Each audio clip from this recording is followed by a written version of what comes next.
Hey, it's Heather at Adventures in Gardening, and today I'm going to do something a little different that I have not done before, and I'm going to take you along for the ride.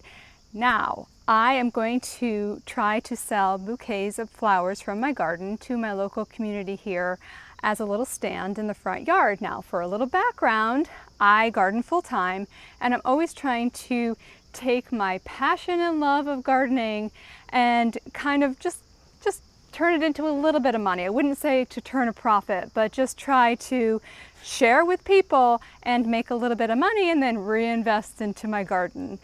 And so I've done things I do on a regular basis. I would say I'm successful. I've met a lot of people in the towns, in my town and the surrounding towns, that come visit me in the spring to buy plant starts, organically grown, heirloom and open pollinated tomatoes and peppers and vegetables and flowers and whatnot. And then in the fall, I usually do concrete leaf castings of the elephant ears and the horseradish and things like that from the garden. So those two things are working out really well. And for years, I've wanted to do flowers. So I'm going to take you along. The base of my flower bouquets are going to be dahlias and zinnias, because I've got a lot of those, and everything else is going to be filler type stuff. And I was looking around yesterday and I'm like, man, I've been in training for this for years, because there's really a lot of different things for me to choose from. Now, I am not a trained florist, and if you're a trained florist, you'd be like, yeah, we know. So my bouquets are going to be a little eclectic, okay? But they're still going to be beautiful. And I'm just going to take you along and show you the things I'm going to cut. And at the very end, I'm going to fill you in and let you know how I did on my first Flowers on Friday. These are Queen Lime Red Zinnias.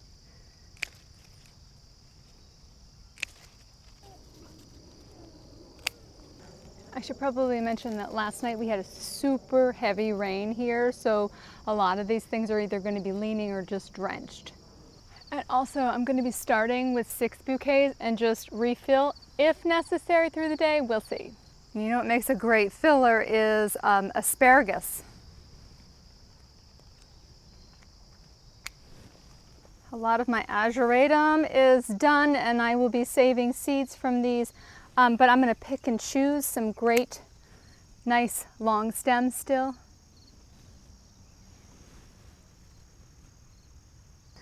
I noticed that this fragrant bouquet hosta has some really nice looking leaves still, so I'm going to pick some of these.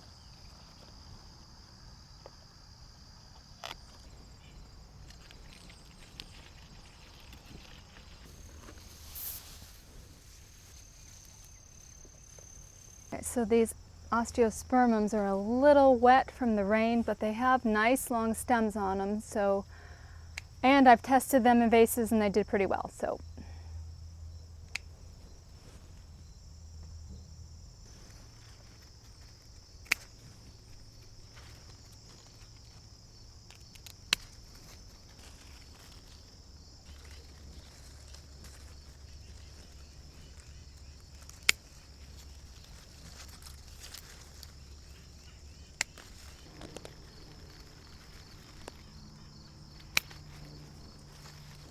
These are my absolute favorite zinnias this year. So I actually have done mass vases for events, but they've been private events. And one of my favorite things that I always put in at this time of year is this pretty oat grass. And also mountain mint. If I can find some decent mountain mint, I'm going to pick some of those too.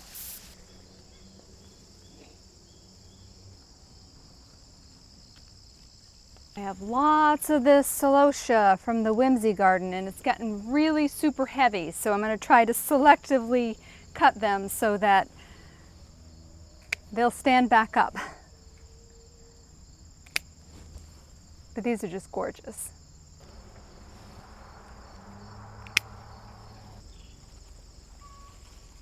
And I know that this marigold holds up really well in vases.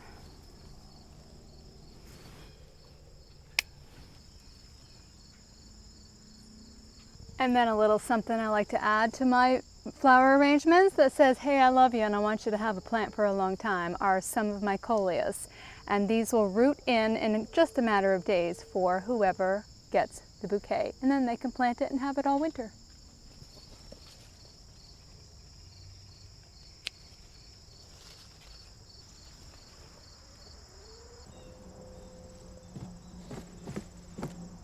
So not all the dahlias are going to make it into bouquets today, but this Sandra definitely is, because of the long stems. And also peanut brittle is going to make it into the bouquets.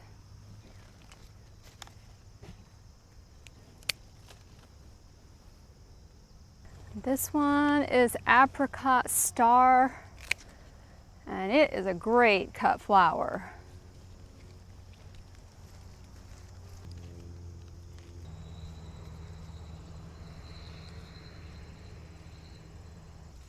This one right here is Bahama Mama. I'm going to be careful not to pick any that are like this because I want these bouquets to last a little bit.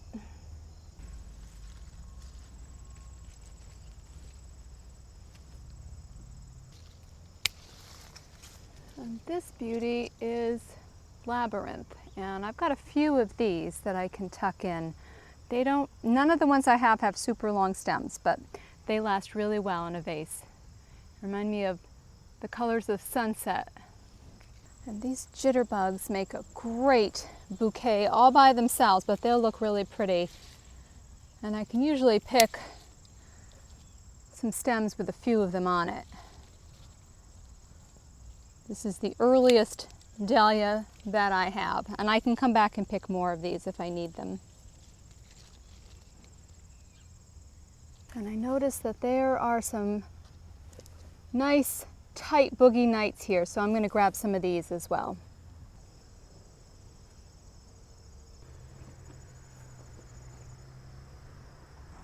And I've got goldenrod, aster, and scented geraniums that I can also pick if I need to. But here's what I'm actually going to start with. I've been testing this Thumbergia because I like to have something that spills over the edge, so I'm going to cut some of these and put those in first.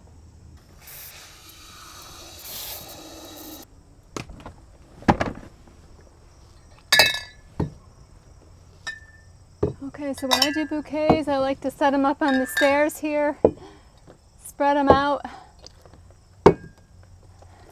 and I have lots of flowers, extra flowers behind me should I need them.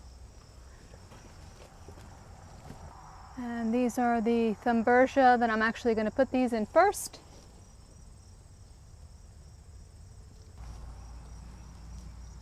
And I'm just going to strip them as I go. The next thing I always put in are like the bigger foliage things like the coleus and this plectranthus.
There's a lot of stuff that I didn't use. I didn't use any of the ageratum or the astrospurmum, so I can use those later. I don't really think that they need it.